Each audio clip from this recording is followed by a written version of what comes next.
Bonjour, aujourd'hui nous allons réaliser un entremets vanille caramel croustillant spéculoos.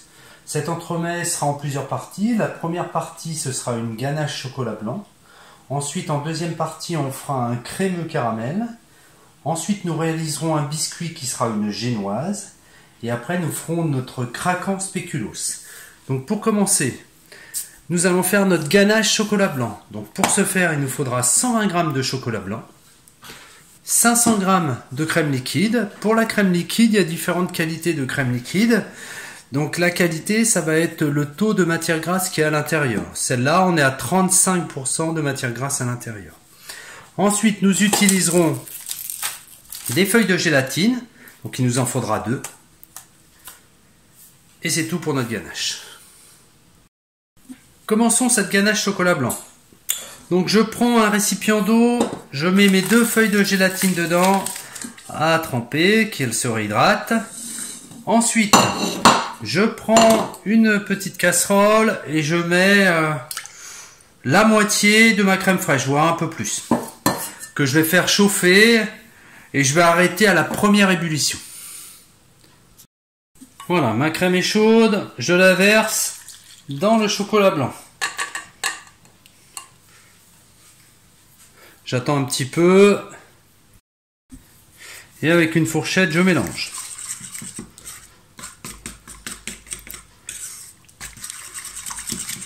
Voilà, l'idée c'est qu'il n'y ait plus de morceaux. Donc, je mélange bien mon chocolat blanc. Voilà, je regarde si ma gélatine c'est bien réhydraté. Je les sors.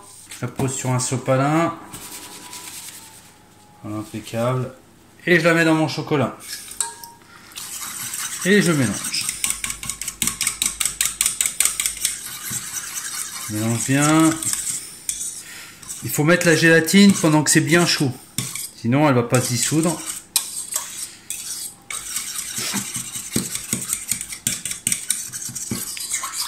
Voilà, je remonte. Je vois qu'ici il ne reste que rien. Donc j'ai plus de chocolat. J'ai plus de gélatine, impeccable. Je mets le reste de ma crème fraîche. Et je mélange. Du coup, ça me refroidit déjà pas mal ma ganache. Donc le but, c'est qu'elle soit le plus froide possible. Et ensuite, je la verse dans un autre bol. Voilà. Comme ça, je suis sûr qu'il ne reste rien au fond et que mon mélange est bien fait. Alors mon mélange est quasiment froid, donc maintenant il va falloir le faire prendre. Donc je vérifie que tout est bien mélangé, impeccable, j'enlève. Donc je vais le couvrir et je vais le mettre au frigo. Il lui faut quelques heures de frigo pour qu'il épaississe et qu'il se rafraîchisse bien. Parce que le but après, ça va être de le monter. Donc je pourrais même essayer de le mettre une petite demi-heure maxi au congélateur. Mais pour l'instant, on va le mettre juste au frigo et je pense qu'entre 2 et 3 heures, on devrait être pas trop mal. L'idéal, quand on a vraiment tout son temps, c'est de le réaliser la veille. Au moins, on le laisse toute la nuit au frigo et on est sûr qu'il sera bien froid. Le craquant chocolat spéculoos. Donc, il nous faut 60 g de chocolat blanc, 100 g de biscuits spéculoos en poudre, une poudre un peu grossière, et 45 g de praliné. Premièrement, je vais démarrer un petit bain-marie pour pouvoir faire fondre le chocolat. Possible aussi de le mettre dans un autre récipient et de le faire fondre au micro-ondes. Moi, j'ai une petite préférence pour le bain-marie, au moins je suis sûr qu'il ne sera pas abîmé. Un moule réglable qui va de 16 à 30, assez haut. Avantage, ça coûte pas très cher. On en trouve à Ikea à moins de 7 € et sur Amazon à moins de 9 €. Mais très pratique parce que ça va de 16 à 30 cm. Moi j'utiliserai en 17 et en 20 cm. Mon chocolat est fondu. Donc je vais ajouter mon spéculoos. Et avec une fourchette, je mélange bien l'ensemble.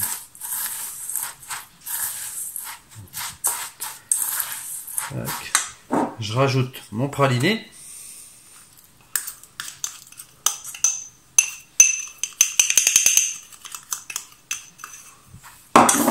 Et pareil, je mélange et j'écrase le praliné pour qu'il y en ait vraiment partout dans mon craquant. Voilà, ensuite je prends mon moule. Donc mon moule, je l'ai mis à 17. Pour être sûr qu'il ne bouge pas, j'ai mis un petit bout de scotch sur le haut. Donc je verse mon craquant dedans. Donc là, ça n'a pas d'importance, il va me servir juste de gabarit. Et avec ma fourchette, j'écrase pour qu'il prenne toute la surface.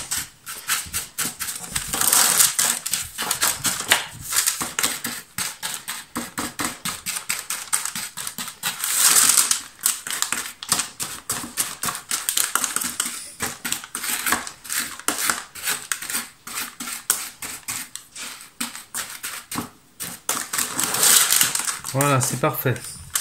Donc maintenant, j'enlève délicatement mon moule et je mets mon craquant au frigo pour qu'il durcisse. Nous allons réaliser le crémeux au caramel. Donc il nous faudra du sucre en poudre, 100 g. Il nous faudra 2 jaunes d'œufs. Il nous faudra 200 g de crème, ou 20 centilitres, donc ça fait un petit pot complet. Il nous faudra 2 feuilles de gélatine, soit 4 grammes. Il nous faudra 25 g d'eau, que j'ai déjà mis dans la casserole, et c'est accompagné de 15 g de glucose. Donc s'il n'y a pas le glucose, on met un petit peu de sucre, c'est pas très grave, mais le glucose ça donne un petit plus quand même à mon caramel. Et ensuite on peut rajouter un petit peu de vanille, soit en poudre, soit en liquide. Pour commencer, je commence tout de suite par mes feuilles de gélatine que je vais mettre à tremper. Je mets à tremper mes feuilles de gélatine. Voilà. Ce sera pour tout à l'heure. Ensuite, je mets mon sucre dans l'eau. Et je mets à chauffer. Alors là, je tourne un petit peu. Voilà, qu'on voit plus le sucre. Donc là, pour le caramel, il n'y a rien à faire. Il y a juste à mettre sous le feu et à surveiller. Donc au début ça va aller, mais après ça va commencer à colorer d'un coup. Voilà, mon sucre il bouge, je le surveille bien. Dès qu'il colore, il faudra que je l'arrête. Donc je surveille mon sucre. Pour l'instant on est en sucre, là c'est une petite ébullition. Et parallèlement je fais chauffer la moitié de ma crème fraîche, qui me servira pour mon sucre. Donc je le mets pas trop fort. L'idée c'est de réduire un petit peu le choc thermique quand on fera le mélange crème fraîche et sucre et caramel. Alors mon caramel commence à blondir. Maintenant c'est une histoire de goût. Certains disent que le caramel doit être bien blanc, d'autres préfèrent un petit peu plus coloré. Faut faire attention à s'arrêter avant le goût de cramer. Donc là je vais pas être loin quand même. Je regarde bien sa couleur. Voilà, c'est parfait. Maintenant, je vais ajouter ma crème. Donc, je vais y aller tout doucement. Je vais avoir un petit choc thermique quand même. Voilà, ça risque de monter un peu. Voilà.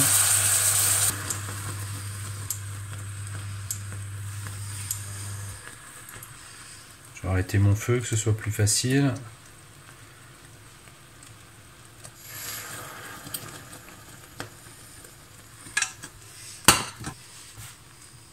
Voilà, je mélange un peu. Je mélange surtout pour prendre un petit peu sur les bords. Voilà, parce qu'il cuit encore un peu. Donc c'est aussi une des raisons pour lesquelles il ne faut pas le faire trop coloré, parce que là il cuit encore un petit peu mon caramel. Donc là on voit il bout encore. Je vais rajouter ma crème fraîche, un petit peu plus froide. Donc là ça réagit moins. Mais ça va surtout me faire descendre l'ensemble en température. Alors même s'il y a des petits morceaux, c'est pas très grave. Comme on va le refaire chauffer.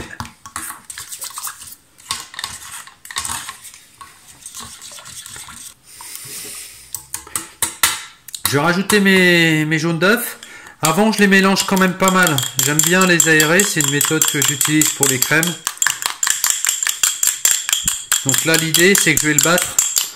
Je vais battre quand même mon jaune en essayant de l'aérer un petit peu. L'avantage de l'aérer un peu, c'est qu'il supportera un petit peu plus la température.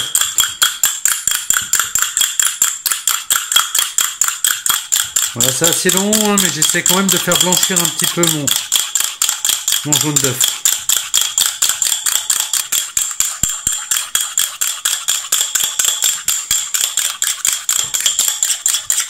Ok, impeccable. Je vais le verser tranquillement, mélangeant bien.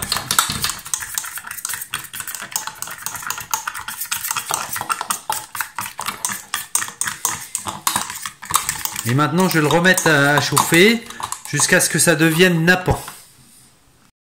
Donc là, je mets à feu doux. Hein, je fais chauffer.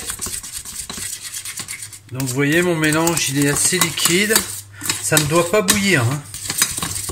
Hop, je fais attention à ce que ça chauffe pas et je fais fondre vraiment l'ensemble. Donc si on a des petits bouts qui se sont mis comme ça, là, ça va fondre au fur et à mesure. Si on devait parler de température, hein, le principe des jaunes, c'est que ça dépasse pas les 84 degrés. Donc souvent, pour que ça fonctionne bien, on met un thermomètre et à 84 degrés, on arrête tout. On va le faire sans thermomètre. Donc je mélange bien, je surveille. Comme j'ai mis du froid, on a fait un petit choc. J'ai des petits morceaux. Et quand mes morceaux seront bien fondus, on sera pas loin de la vérité. Je mets mon feu vraiment doucement pour pas être embêté. Voilà, tout mon mélange est bien fondu. Je vois que ça fume pas mal. Je regarde. C'est bien nappant.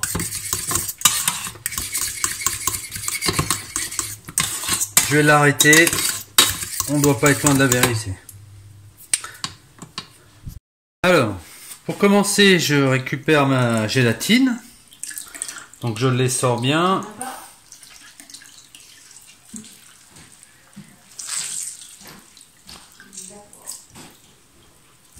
Et je la mets sur un petit sopalin.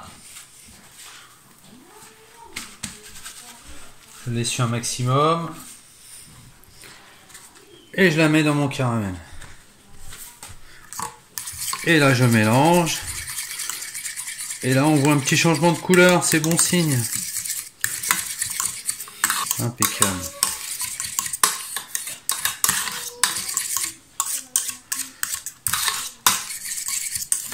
Voilà, je vais le laisser refroidir un petit peu.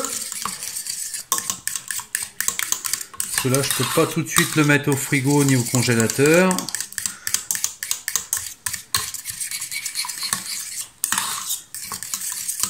Et je vais préparer mon moule. Donc mon moule qu'on a utilisé tout à l'heure réglé à 17, je le laisse régler à 17, hein, j'ai pas bougé mon petit scotch que j'avais mis. Et par contre je vais mettre du papier film en dessous pour que le fond il soit fermé. Voilà, mon caramel a refroidi un petit peu. J'ai filmé mon moule en dessous et je l'ai réglé à 17. Donc je vide mon caramel dedans. Et là, je vais le mettre au congélateur qui durcisse. Nous allons réaliser maintenant la génoise. Pour la génoise, nous aurons besoin de farine. Il nous en faudra 50 g. De poudre d'amande. Il nous en faudra aussi 50 g. Nous aurons besoin de sucre. Il nous en faudra 60 g. On utilisera 25 g de beurre. Et 2 œufs entiers. Pour commencer, je mets mes 2 œufs dans mon bassin.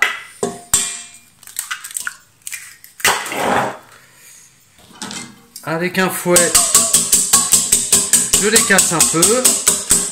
Je mets mes œufs dans un cul de poule que je fouette un peu. J'ajoute mon sucre.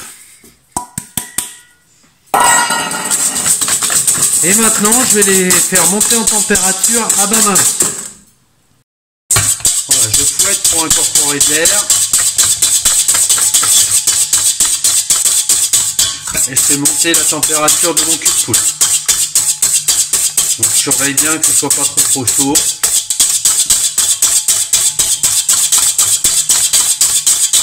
Ah, mes œufs commencent à changer un petit peu de couleur.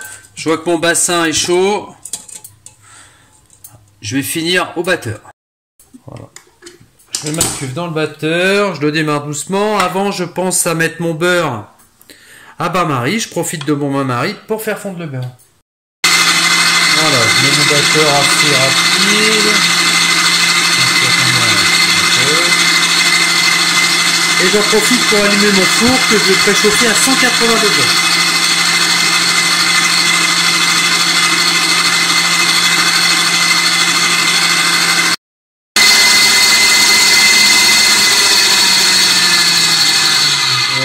Je vais regarder comment c'est. Ouais, superbe. Bon bah là c'est monté, impeccable. J'enlève mon fouet. Et je vais ajouter la farine et la poudre d'amande. J'ouvre ma plaque d'un papier cuisson. Je prends mon beurre fondu, un pinceau. Et je vais beurrer mon papier cuisson pour être vraiment sûr que ça adhère pas. Donc c'est mon beurre, ça en fait un tout petit peu moins pour ma génoise.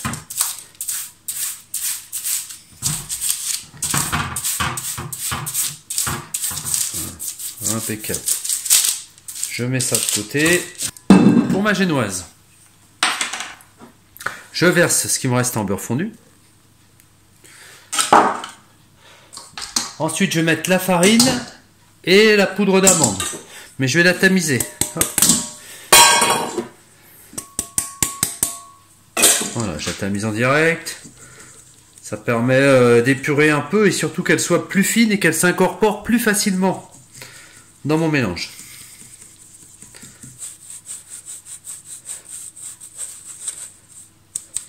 Voilà, impeccable. Ensuite, avec mon fouet, je vais faire un petit mouvement. Voilà. Je fais un trait, je fais tourner d'un quart de tour. Je fais un trait. Voilà, le but c'est d'incorporer. Le but c'est d'incorporer facilement l'ensemble et de rien laisser. Alors il ne faut pas le fouetter hein, parce que ça fera tomber ma crème. Alors, moi j'avais appris avec une cuillère en bois au début, mais c'est vrai qu'avec un fouet, hein, ça va plus vite. Si on ne fouette pas, normalement ça pose aucun problème. Je vais bien chercher au fond, je regarde parce qu'il reste un petit peu de beurre. Voilà, il faut vraiment que tout soit bien incorporé. Donc je prends une maryse et je vais étaler mon mélange.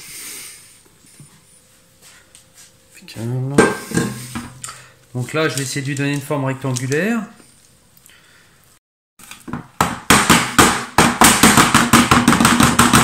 Je tapote un peu pour faire ressortir les bulles, hein, pour resserrer un petit peu mon mélange. Dès que le four est chaud, je l'enfournerai. Donc on a dit 180 degrés et au niveau temps, on va être autour des 10 minutes. Voilà, ma génoise est cuite, je la sors du four, je la fais glisser. Voilà, impeccable. Donc ça va coller, nickel. Je vais la laisser refroidir un petit peu, après je la découperai. Crème au caramel, je le retourne et je pousse.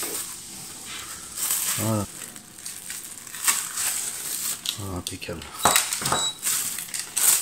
Voilà. Parfait. Donc mon crémeux caramel il est prêt, je vais le mettre au frigo.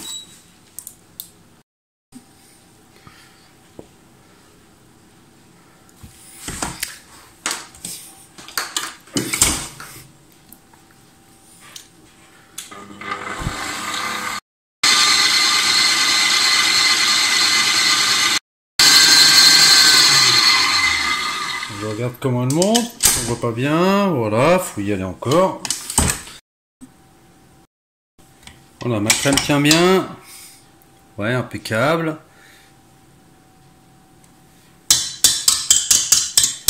Je la réserve sur le côté. Et elle est prête. Je règle mon moule à 17 une dernière fois. Je prends pas trop au bord. Hein. J'essaie d'avoir un biscuit moelleux. Je le mets et j'enfonce pour faire l'empreinte. Par dessous, hop, un petit mouvement. Et ça y est, j'ai sorti mon biscuit. Je vais le mettre sur mon crème caramel. Voilà, je prends mon biscuit, je le pose sur le crémeux caramel. Que ça tombe pile poil, impeccable. Et je stocke tout ça en frigo en attendant. Un plat qui pourra aller au congélateur, je mets un petit papier cuisson dessus. Je reprends mon moule, je le règle à 20. Donc là, hop, je le mets bien au centre. Je regarde si c'est bien lisse en dessous, que ça ne me fasse pas des marques après. Parfait. Ensuite, je prends une poche à douille. Ici, je mets une douille plate, enfin ronde. Avec mon ciseau, je fais le tour. Si vous n'avez pas de poche à douille, vous pouvez prendre un sac congélation. Un sac congélation, ça fera exactement la même chose. Hein, ou sinon, on peut le faire à la spatule. Donc je plie bien ma poche, je la mets entre deux doigts. Comme ça, voilà.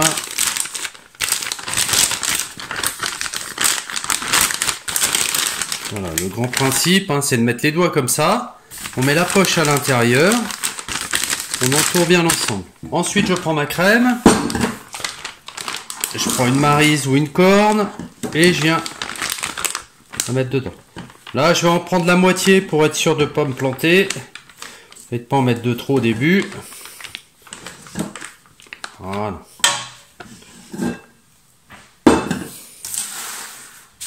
Je reprends mon moule.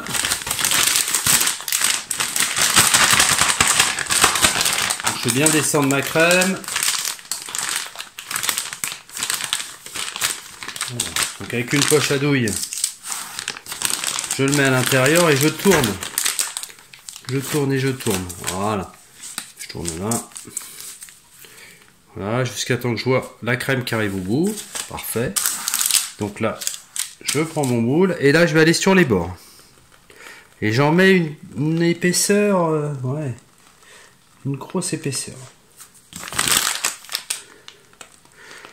Voilà, impeccable.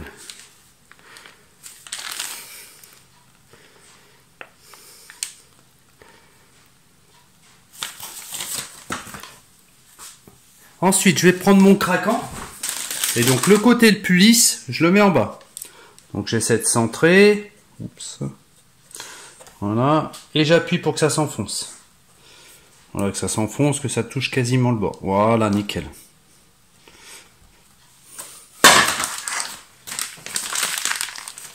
Je mets mon reste de crème.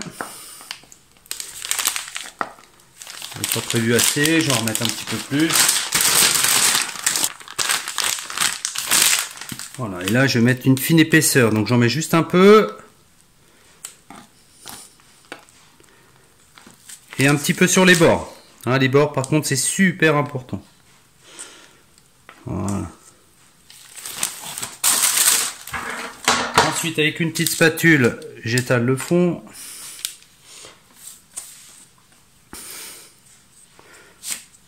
Et les bords, je les tire un petit peu. Voilà. Voilà, je veux plus qu'on voit le biscuit, qu'il y ait une fine épaisseur entre le biscuit et le caramel. Ce sera le caramel qu'on va mettre. Le biscuit. Ok, ça c'est fait. Donc je prends mon biscuit. Donc ici j'ai mis le génoise. Et en dessous, mon biscuit caramel. Donc là on va choisir de mettre le caramel au-dessus. Donc je vais le mettre comme ça. Hop. Avec ma spatule, j'appuie un peu. Voilà. Ok, impeccable. Maintenant, je vais prendre tout ce qui me reste en crème, que je vais mettre dans la poche. Là, je commence par les côtés. Voilà, impeccable. Et après, j'en mets partout. Je mets tout ce qui me reste. J'essaie d'étaler un petit peu avec ma poche. Et avec ma spatule, j'étale. Voilà.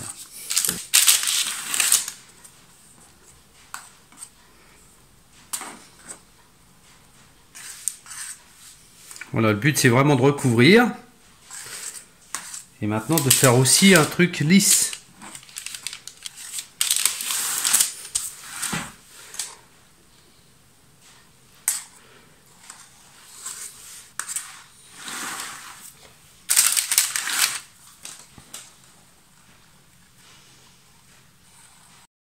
Voilà, mon gâteau, bah, il est resté toute la nuit au congélateur. Donc là, maintenant, je vais le démouler.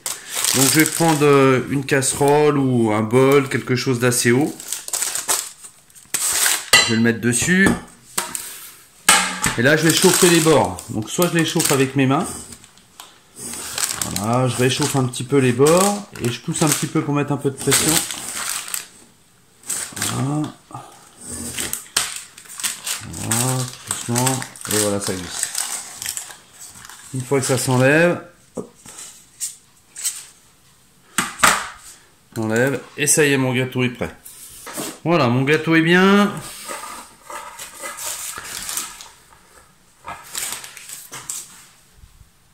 Je vais effacer un tout petit peu les coins. Voilà. Hein, tous les bouts là, pour donner une forme un petit peu plus jolie. J'y vais tout doucement. Hein. C'est juste racler un petit peu avec l'arrière du couteau. Voilà, je vais sauter les bords. Ok. Donc là, pour le décor, je vais utiliser un spray rouge. Donc le spray, c'est une fine couche de beurre qui est colorée en rouge. On ne le sentira pas du tout. Un petit peu comme les bandes de peinture, ça s'utilise et ça secoue un petit peu avant aussi. Je vais essayer d'en mettre le minimum. Donc quand je suis dessus, je me mets environ 20 cm et j'y vais.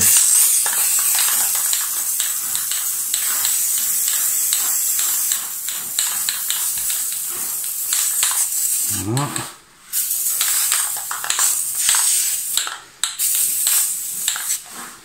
Ok, c'est pas mal. Ok, maintenant je laisse. Avant de manger le gâteau, il faudra compter 4 heures en décongélation pour pouvoir le déguster.